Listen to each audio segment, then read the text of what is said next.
So here we are, anyway, and we're going to do our meditating. So clear your mind, sit up and comfortable position, and take a few breaths, and focus on the breath going in and out of your nostril, and just count to 10 breaths. Without thinking any other thing and not being distracted by sound, people moving around. If you lose count at 3 or 4 or something, go back to 1. Don't draw big breaths or little breaths, just natural breaths. And just let the mind calm by counting the breath to 10. And then if you reach 10 and I haven't stopped it, then go back down to 1 and so on.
Now turning your mind toward yourself, let yourself, pursuing yourself and remembering what you have understood about how all things, including yourself, dissolve under analysis.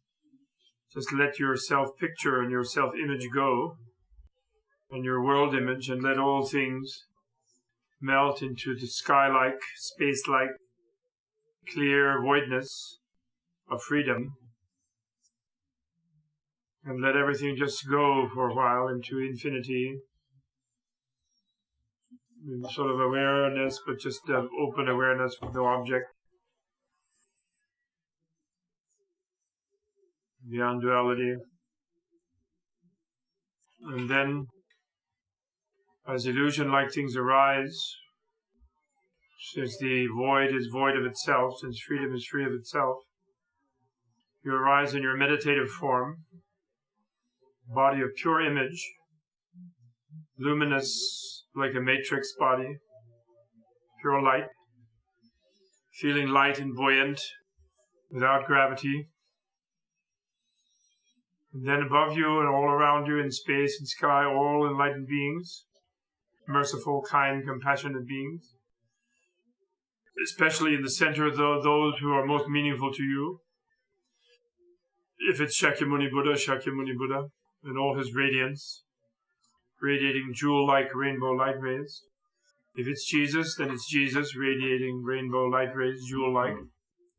If it's Krishna, radiating rainbow light rays. If it's Shiva, radiating rainbow light rays.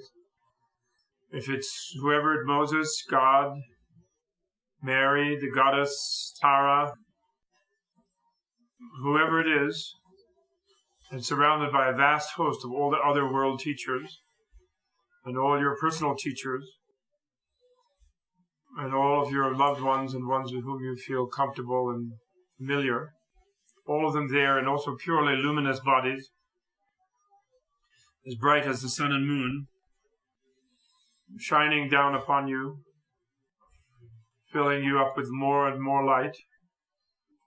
So pleased with you that you are meditating and you are coming into the deep inner meaning of your existence, and so I'm seeking the true reality of yourself and the world, bathing in that light and just feeling good, feeling peaceful, feeling complete, not regretting anything, letting thoughts of worry about the future or regret about the past float away, not trying to suppress them, just letting them just run on their own, not getting caught up by them. And then bringing around you all the loved ones that you know, all beings, those you recognize as your loved ones of this life. And they look at you, they don't see the heavenly host of refuge beings high in the sky above you, but they see you, and they see you glowing with light in your astral soul body, meditation body. But then put the ones you just barely know, that you're not deeply fond of, and then also bring the ones on the right side who you really don't like, who you're afraid of, who even you hate. And see how, from their perspective, their life, they have a right to life. They're only looking at happiness. They've only been mean to you because they thought you were blocking their happiness wrongly, that you have no such intention. So try to equalize your love toward all of them, and your compassion for them. And let that flow out to them all as the light rays reflecting from you, coming from all the beings above you. And make that an endless, then have coming back from them a feeling of intrigue, challenge, gratitude, going from you to the refuge beings, a feeling of gratitude and encouragement and request of more energy, light, and wisdom. And just enjoy this infinite positive energy circuit with yourself at its nexus. It's the environment which enfolds this beautiful old traditional village temple, which is suggesting this to the people who live in the village, the same field of refuge and blessing, and also incorporation of other beings in compassion. In the heart, this is the heart of the village that they are so kindly opening to us to enjoy. But your vision is also even much more vast, and yet it is exactly in the same vein as the bright colors in this village, in this temple. And then, before we go on to meditating a theme,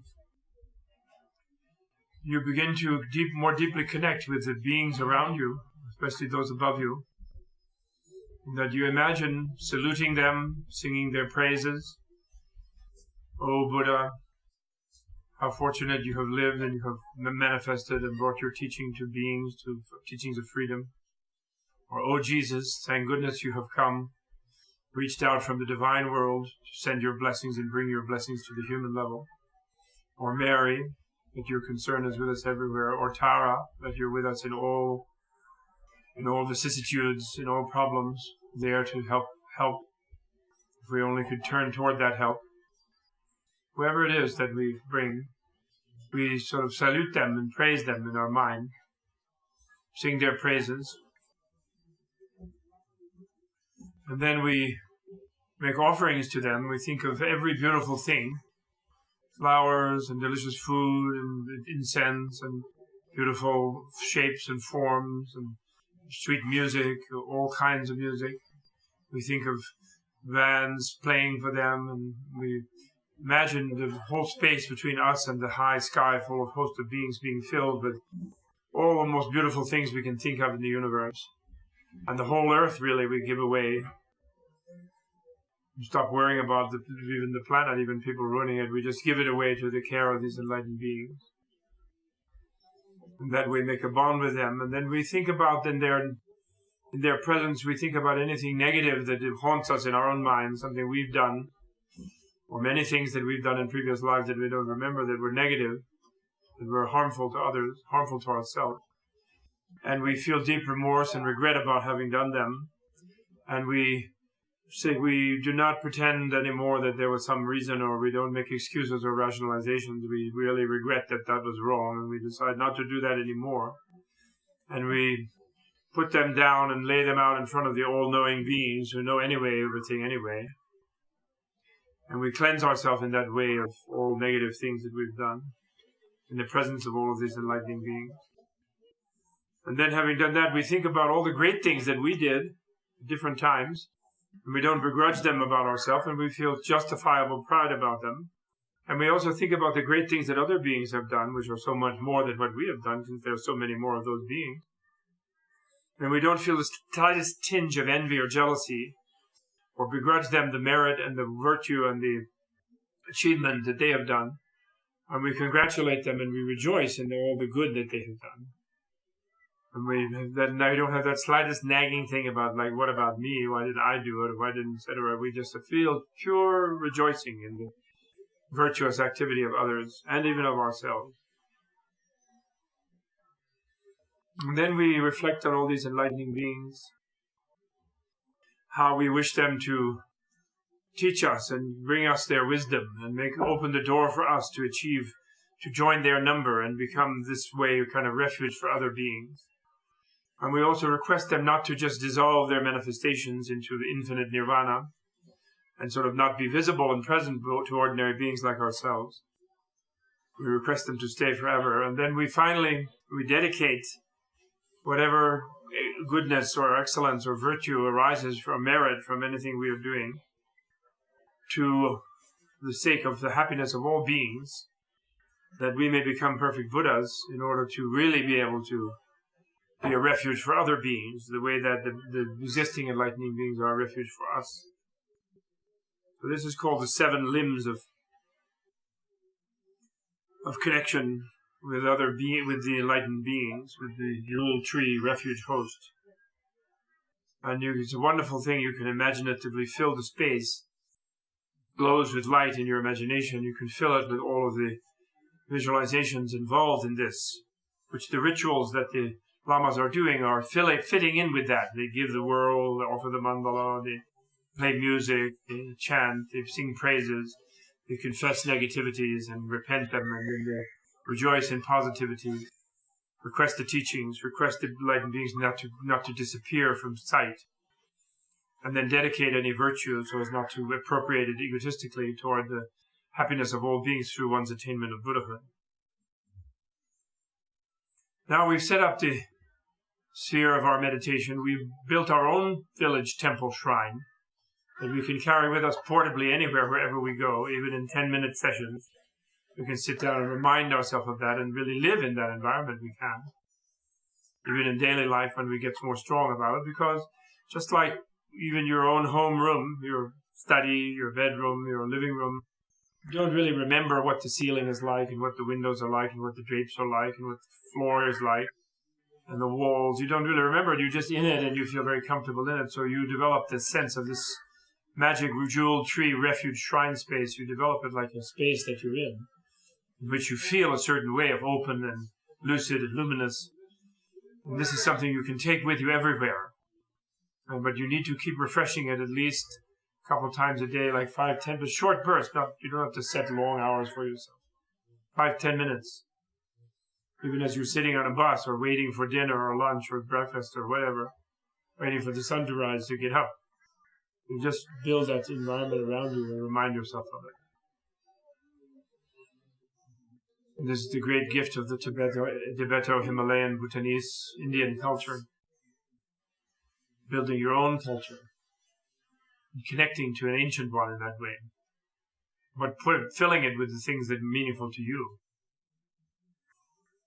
Now we turn our mind, forgetting about the space we're in, we just turn our mind.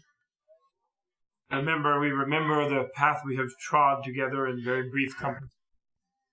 Think about the preciousness of our human life endowed with liberty and opportunity, resolving to make it meaningful, make it count for something. We reflect upon the immediacy of death, and we resolve not to be lazy and to devote our mind and energies and invest in our soul being, our soul presence, our soul's condition, because that's what outlives death. That's what goes on as us in the endless continuum of life.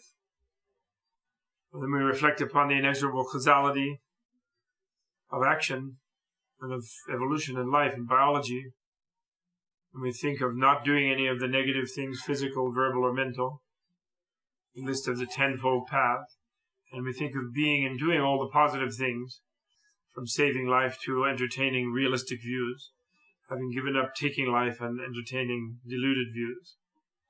and short-sighted and unrealistic convictions. And then we reflect upon the inadequacy and meaningless, pointless futility of the egocentrically focused life of self versus the universe, and how self always loses, and how unbecoming it is, and how fruitless and frustrating it will always be. And we give up all aspiration for any sort of imagined fantasy state within the self-alienated mode of being. And by these four things, human life, death, causality, and inadequacy of self-centered existence, of unenlightened existence, we achieve the mind of transcendence, of orientation to freedom, of renunciation, of detachment. And this gives us a great feeling of freedom, and it makes us feel more light and more bright. And as we do it, the light rays come from all the enlightened beings in the jewel tree and just flood into us, as they are so pleased that we have achieved this mind of renunciation, of transcendent freedom. And also we feel in that a kind of sense of relief and happiness, and we feel sorry for ourselves when we are all caught up in some mundane objective or some unsuitable ambition, and we feel compassion for ourselves and love for ourselves. And this then turns us to looking at the way others are, and we realize we move into the second phase of the path, and we recognize how others are driven to all sorts of fruitless and futile goals. And although they're trying to seek happiness, they're just making themselves more and more miserable. And by seeing them that way, we begin to work on compassion, but we want to have a universal compassion for them. And therefore we remember our beginningless life and existence and their beginningless life and existence. And we strive to see in them the mother being, the beloved being, the being that loved us thoroughly and totally and more than her own life many, many times in the past. And so we begin to remember her great kindness to us, all of the beings, including the male beings, any being. And we recognize the motherhood in them. We remember, therefore, the kindness in them. We remember the kindness of our mother of this life or our lover of this life. And we diffuse that on all the beings, even our enemies in this life, even those we think we don't recognize and therefore we think are some neutral, unknown, and insignificant person. They were our mother. Every starving being in Somalia and Ethiopia and West Africa and East Africa and so forth was our mother. Every single one was kind to us in that way. Therefore, every single one, we remember their kindness. We are so moved by it, we feel terribly sentimental about it. We wish gratefully to repay their kindness. And we think of them as being free of suffering and think of them as really achieving a happiness. We don't think that they're hopeless and cannot achieve happiness. In some lifetime or another, they're going to achieve happiness. So we see them as beautiful, as lovely, as capable of, sensitively capable of experiencing happiness. And we feel the lovely love toward them. And then fifth step, we look at how they actually are and we see them actually suffering or dying in war or suffering in an earthquake or suffering from anxiety or torment or torture by bad governments or whatever. And we feel true compassion for them and we resolve to do something for them.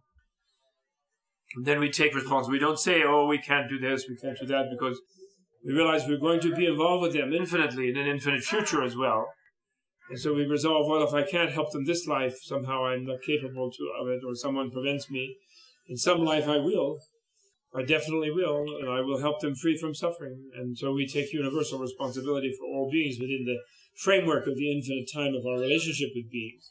And we never give anybody up, and we never think of killing or getting rid of anybody, because we know they will come back, because their life is indestructible. All beings' life is indestructible, even demonic, even the worst type of being. Even though some will lose a particular embodiment, of course, all the time. And then finally this makes us feel a little agitated and desperate, this feeling of universal responsibility built up out of compassion, love, gratitude, remembrance of kindness, and mother recognition, feeling deep kinship of blood and milk of all beings. And therefore we take the seventh step, the fruitional step, where we conceive the spirit of enlightenment. We take the Bodhisattva vow in our deep inner heart when we're ready. Before that, we take a vow to try to learn to take the vow, so we don't overdo it and don't push ourselves ahead too fast.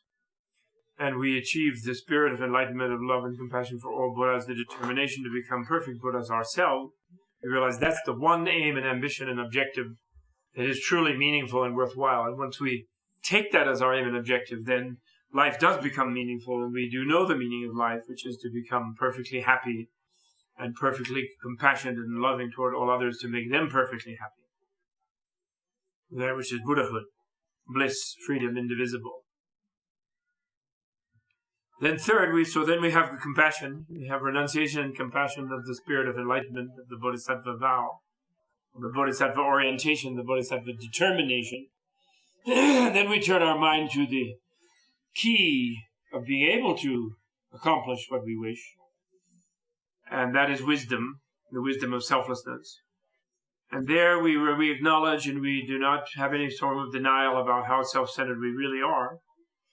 And we remember, by remembering when we have been furious, when we have been obsessed, when we have been righteous, when we have been angry, indignant and so forth, we remember that we really do think we are really the absolute center of things and the being. We really do think about what can I do, what can I get, how's this going for me all the time. We are caught up in the demonic addiction of self-preoccupation and self-obsession.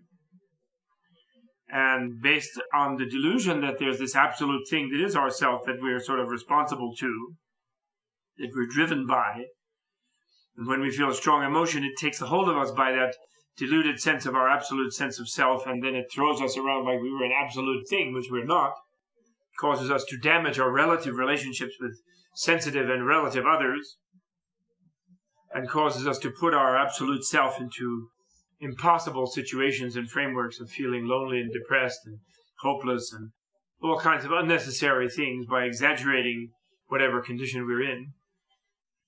And so first we recognize that, and then we realize that the teaching of selflessness is a challenge. It's a challenge to us to verify whether the way we feel about our own self-absoluteness is really so. And we then decide to take up that quest, the quest of wisdom, quest of reality. And we then begin the process of looking into ourselves. And here we'll just do it in a different way than we did before. We'll use what is called we'll meditate on the royal reason of relativity. Meaning, we will deeply reflect on the inference, the logical reasoning pattern that all things that are relevant to us are relative, because if they were absolute and beyond relationship and unsusceptible to relativization in that sense, they would be unencounterable by any relative being. Or, to put it conversely, all things are free or void of any intrinsic essential reality of absolute thing in itself sort of status, because anything that we can encounter, when we encounter it is relative automatically. Even if we encounter something that feels as if it were absolute to us, because it seems so stupendous or so immense or so awesome or so amazing or so miraculous or whatever it is, because we're encountering it, it's relative. So even when we feel most absolute ourselves, like when we're furious and we're like ready to tear down buildings and run over people and destroy ourselves even, when we feel that way, because we're feeling ourselves, then we're only feeling a relative self. So all things lack intrinsic reality or are empty of intrinsic reality because they are only relational. This called the royal reason of relativity, when we reflect on that, as we seek inside ourselves for the self, as we go deeper and deeper into the self, even where we come into some states of self-awareness that seem sort of absolute, because we've come into them, they are not absolute. Because we bump into them. Once you bump, you've relativized. So this is really very, very profound. It's the way of meditating on freedom and voidness in the midst of all of your relative experiences all the time. Not only when you're sitting and meditating, but anyway, now we're doing it in meditating. And therefore in doing that, we break through our quest of all these seemingly solid selves. Because every time we come up against a solid thing that we think, oh, that's me, because we felt it, and we noted it, and we thought that was it, we then know it is an absolute. It's only relational. So it won't fit it doesn't fit the feeling we have that we started from, where we feel we're absolutely here and we're the absolute, undoubtable center of things.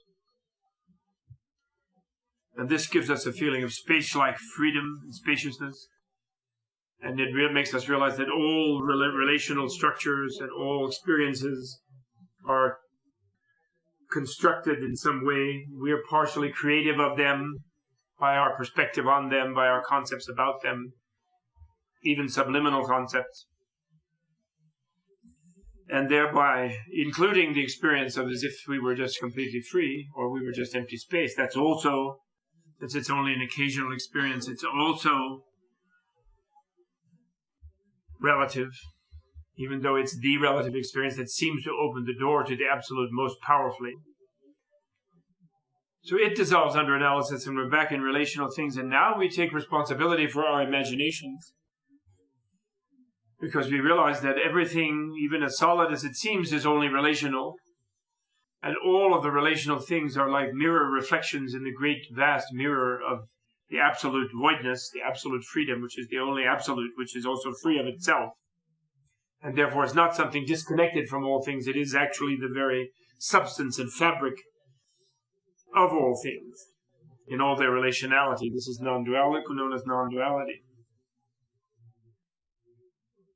So now within that, the first thing that we're going to do while we're still in our meditative state of feeling we're in the illusion-like aftermath samadhi, we're in the dream-like aftermath samadhi, we're going to take the special opportunity here, since we lighted these candles and we're in this special village festival.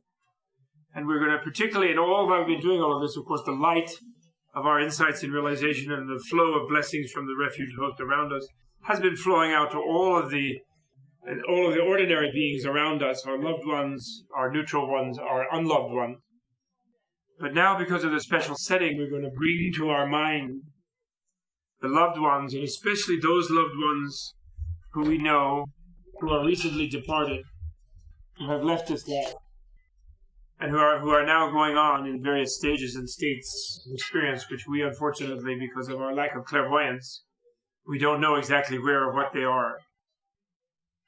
And so, in that special context, and all of us know someone, all of us are at an age when we know people. Some may know more immediately and graphically than others, but all of us know someone. All of us have lost people, and then we are losing them all the time, just as they will lose us, sooner or later. So I will now read, when you will think of your loved one and summon that being to mind from the host of beings around you, even though you are equally loving to all of them, this one you're particularly focused on. And I'm going to read the way you read to the departed from the Tibetan Book of the Dead traditionally. And I'm going to and you think that you are reading this and saying this, and you are giving these instructions to your loved one. And it may be that the loved one has already gone through these moments that we're reading about, but that doesn't matter. Because beings in the between or the Bardo state are 9 times more intelligent and sensitive than they were in any other state, and they can move around instantly. They can come from the farthest Aldebaran galaxy to here within a split second. But they tend to stay around their loved ones actually for some time anyway. Hey, noble one, you named so-and-so, and then call the name of your significant one. Now the time has come for you to seek the way. Just as your breath stops, the objective clear light of the first between will dawn as previously described to you by your teacher. Your outer breath stops and you experience reality, stark and void like space, your immaculate naked awareness dawning clear and void without horizon or center. At that instant, you yourself must recognize it as yourself. You must stay with that experience.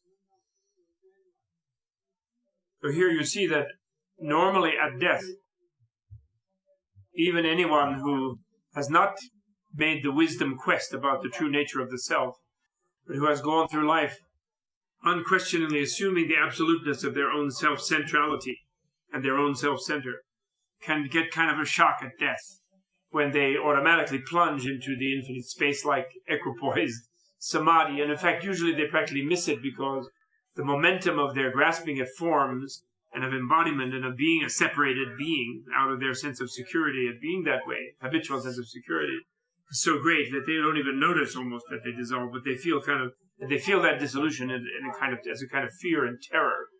That's why this instruction is so important. Before your outer breath ceases, you should repeat this to yourself, to hold it firmly in your mind. Now this mirage you see, the hallucination that you see, is the sign of earth dissolving in water. This smoky, smoke-filled space that you experience is the sign of water dissolving into fire. These fireflies or swirling sparks that you see is the sign of fire dissolving into wind. This candle flame, pure candle flame, is the sign of wind dissolving into pure consciousness. This moonlit sky, a vast, spacious moonlit sky, is the sign of consciousness dissolving into luminance. This sunlit sky, the moonlit sky verging into a sunlit sky, is the sign of luminance dissolving into brilliant radiance. This dark sky, midnight sky, is the sign of radiance dissolving into immanence. And now from immanence and almost a feeling of unconsciousness, this pre-dawn twilight sky of gray, transparent, glass-like or diamond-like brilliant transparency is the sign of immanence dissolving into clear light. Hey, noble one, you named whatever the name of the significant other. Now you have arrived at what people call death. So you should conduct yourself according to your conception of the spirit of enlightenment, of love and compassion for all beings. You should conceive your spirit of enlightenment as follows. Alas, I have arrived at the time of death. From now, relying on this death, I will develop my spirit only by contemplating the conception of the spirit of enlightenment, of love and compassion for the sake of the whole space full of living beings. I must attain perfect Buddhahood. And especially you should think, now for the sake of all beings, I will recognize the death-clear light as the body of truth.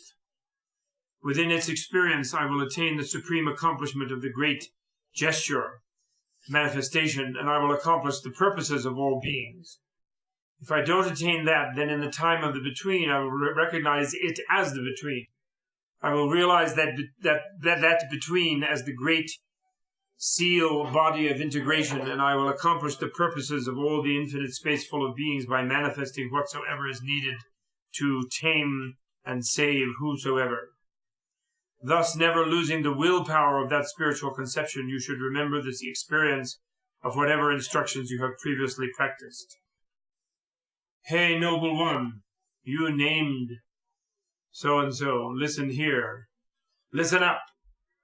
Now the pure, clear light of reality dawns for you. Recognize it. Hey, noble one, this your present conscious, natural, clear, void awareness, this presence in clear voidness without any objectivity of substance, sign, or color, just this is the reality, your mother, the Buddha all-around goodness. And this your conscious awareness, natural voidness, not succumbing to a false annihilative voidness, just your own conscious awareness, unceasing, bright, distinct, and vibrant. Just this awareness is the Father, Buddha all-around goodness. Just this presence of the indivisibility of your awareness as naturally insubstantial voidness, and the vibrant, bright presence of your conscious awareness, just this is the Buddha body of truth. Your awareness thus abides in this vast mass of light, of clarity, void, indivisible. You are free of birth or death. Just this is the Buddha, changeless light. It is enough just to recognize this. Recognizing this, your own conscious awareness's purity nature as the Buddha, yourself beholding your own awareness, that is to dwell in the inner realization of all Buddhas.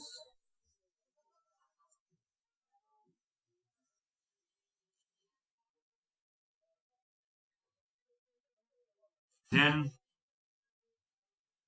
if the departed one is able to realize that is actually enough, that is all that is needed, that is called the death point, clear light between. Now, in case they did not recognize that, you continue to read to them, you call out to them. I'm reading, but you're calling out. This is your meditation, taking responsibility for your imagination. Hey, noble one, now you have arrived at what is called death. You are going from this world to the beyond. You are not alone. It happens to everyone. You must not indulge in attachment and insistence on this life. Though you are attached and you insist, you have no power to stay. You will not avoid wandering in the life cycle. Do not lust, do not cling. Be mindful of the three jewels, the Buddha, enlightened being, the Dharma, the teaching of enlightenment, and the reality of the world, and the Sangha, the community of those seeking to understand that. Hey, noble one, whatever terrifying visions of the reality between may dawn upon you, you should not forget the following words. You must proceed remembering in your mind the meaning of these words. Therein lies the key of recognition and your doorway to freedom. Hey, now when the reality between dawns upon you, let go of the hallucinations of instinctive terror. Enter the recognition of all objects as your mind's own visions, and understand this as the pattern of perception in the between. Come to this moment, arrived at this most critical cessation, you will not fear your own visions of deities mild and fierce. Hey, noble one, at this time when your mind and body are parting ways, pure reality manifests in subtle, dazzling visions, vividly experienced, naturally frightening and worrisome, shimmering like a mirage on the plains in autumn. Do not fear them. Do not be terrified. Do not panic. You have what is called an instinctual mental body, not a material flesh and blood body. Thus, whatever sounds, lights, and rays may come at you, they cannot hurt you. You cannot die. It is just enough for you to recognize them as your own perception. Understand this, that this is the between. Hey, noble one, if you don't recognize them as your own perceptions in this way, whatever other meditations and achievements you may have experienced in the human world, if you did not meet this particular instruction, the lights will frighten you, the sounds will panic you, the rays will terrify you. If you don't know the key of this instruction, you will not recognize the sounds, lights, and rays, and you will wander in the life cycle.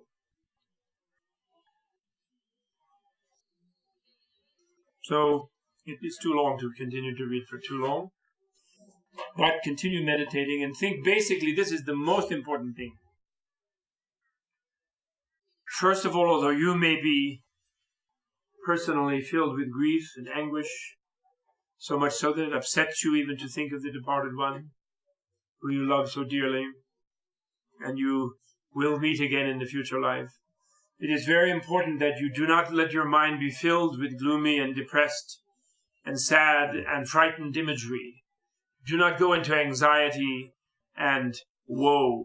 You do not do what some cultures will tell you of, like, weep and howl and tear your hair and rend your clothes and beat your breast and so forth. Not because that wouldn't be like good exercise for you, but because that would disturb the being who is departed, who is dependent on your emotional state, who is highly alert and aware of what you feel and think, who is confused and is wandering and is very susceptible because it is a mind of pure instinctual imagery and because the being may not have developed tremendous stability of meditative mind. Therefore, they're very susceptible to the emotions of their loved one. Therefore, main thing you must radiate to the being is peace, calm, love, happiness. Actually, not feeling any guilt or funniness about being happy. Love.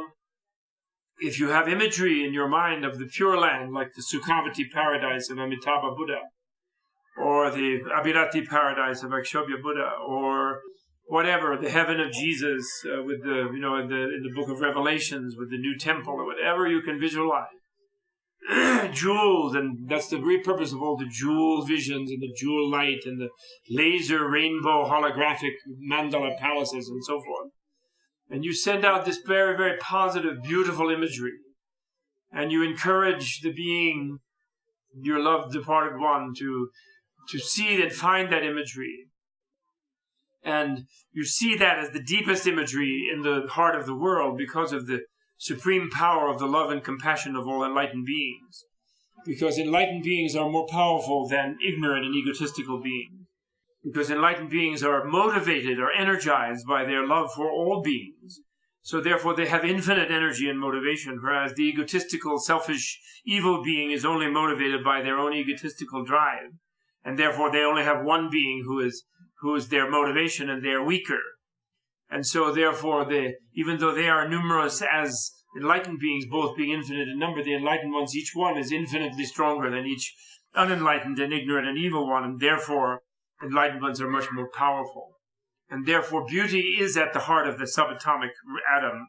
It's at the heart of it, is what is inside the 10 dimensions that we can't see, beyond the 4 that we do see. It is beauty, it is peace, it is clear light, bliss void, indivisible.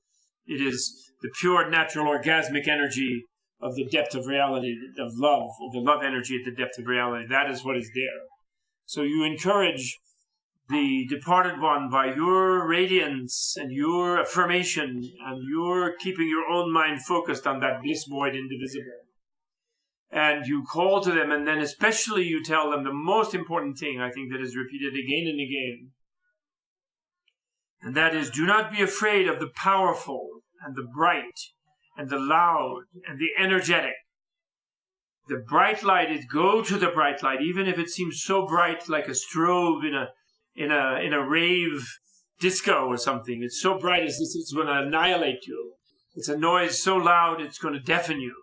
It's an energy so huge it's going to crush you.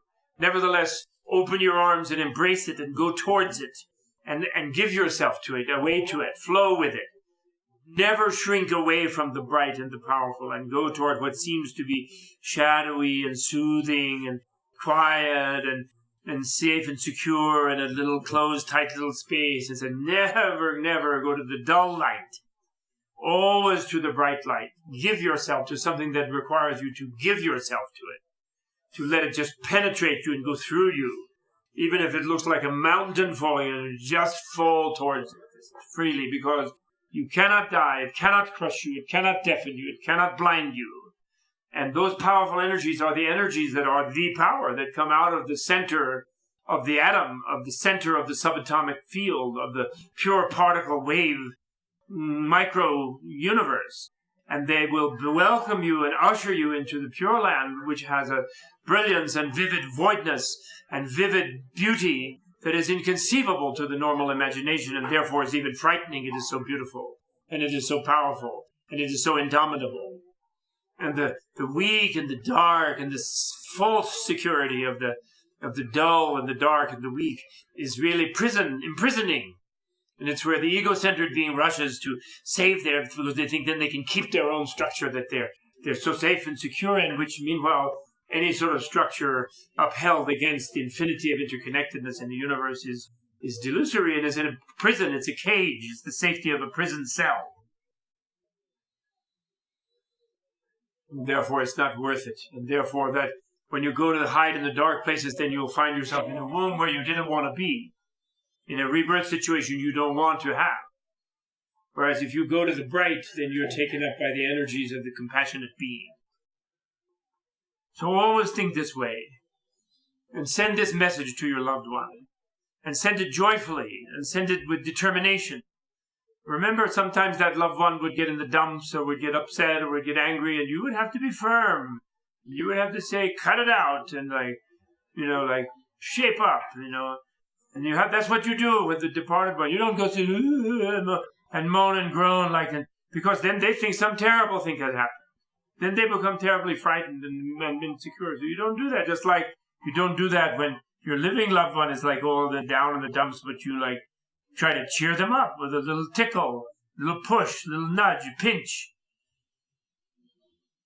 So this is what you have to rise to this occasion.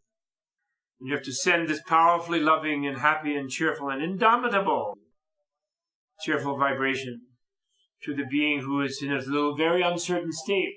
They are like a manic depressive state after they die, with no limit to how high they get in the positive swing or how low they go in the negative swing. So you have to maintain a more calm and balanced state to them. And that's the real gist of the Book of the Dead, although there are many other wonderful things in it and tremendous imagery. And also the other thing about it, when you read it to the being that is departed, you never will read about Buddha this and weird deities that with a crow's head or a crocodile's head, or like dancing Dakini with like weird pendulous breasts and like weird bellies and radiating green in color. And they'd just be freaked out. They are not familiar with such imagery. You just think about Jesus, or you think about Mary, or Moses, or Marilyn Monroe, or whatever it is. Whatever they're familiar with. If it's Jesus, make it Jesus, you know. If it's a white Jesus, a white one, black one, blue one, blue, and red one, whatever color Jesus they think it is. Or Mary, or Tara, or whatever. So you encourage them to seek the guidance of the spirit guides and the angels according to how they expect to see those angels. You know, you do not sort of impose on them some weird Tibetan imagery, or even though Tibet, the Tibetan culture, the Bhutanese culture, has the wisdom built into the culture where they have these mandalas commonly available to the people at large, which is truly remarkable. These dancing people we're seeing are the dancing deities of those Bardo states, actually. And they are familiarizing the people with those energetic and leaping and powerful and like shouting and colorful things, and then with animal forms and stuff, so that people won't be frightened of that when they meet it, the time when it really makes a difference to their destiny. This is the whole purpose. This is not some bunch of weird demon worship and crazy things like some Western missionaries used to think a century ago when they first discovered this amazing culture. So now that is enough. We've meditated on this. We went through our 3 paths. We had our jewel refuge tree. We leave open the jewel refuge tree for the whole duration of the festival and our thing, so we don't need to close it, although we will close our meditation. And then we went through renunciation and freedom, free renunciation. We went through love and compassion for all beings, the spirit of enlightenment, the Bodhisattva will and determination, and vow to become a perfect Buddha for the sake of saving all beings from suffering. We went through the wisdom of selflessness, how it breaks into freedom past the prison of reified, self-absolutized, illusory self. And then we used our freed imagination, having freed it in the realm of the vast space-like equipoise samadhi and the illusion-like dream-like aftermath samadhi. We used that visualization to visualize a different way of approaching those who are in the state where they can be most helped. Actually, the time when you most want to help beings is when they're in the death, rebirth, transition, because that is where their state is most flexible and fluid. And that is where a little nudge in the positive has a huge impact, lifetime after lifetime. And some sort of neglect and negative turn can have also a strongly negative effect. So it's a real place to focus. Probably the Buddhas and Bodhisattvas in their Pure Lands, they spend a lot of time chasing after manifesting image bodies, chasing after beings, soul bodies in the state of the after death, in the between state, because that's where they can really, really shovel them upward, like take a big scoop as they flow through the river of the between, because the movement and the flow of the souls who have died, like on this planet today, there are thousands, is like a great river flowing. It's flowing, and so if one had that psychic ability, one would just swoosh that flow upward into more positive states where they could encounter Dharma and learn their own freedom, not just heavenly states where they would get indulged, but states of where they can learn, which can be either Buddha heavens or human realms where Buddhas have been, such as our realm. So now we dedicate the merit of whatever we did for the sake of all beings, send our light rays out to all the beings around us, but we keep the beings around us, we keep the refuge jewel tree around us, and we just keep the day in that environment. Okay?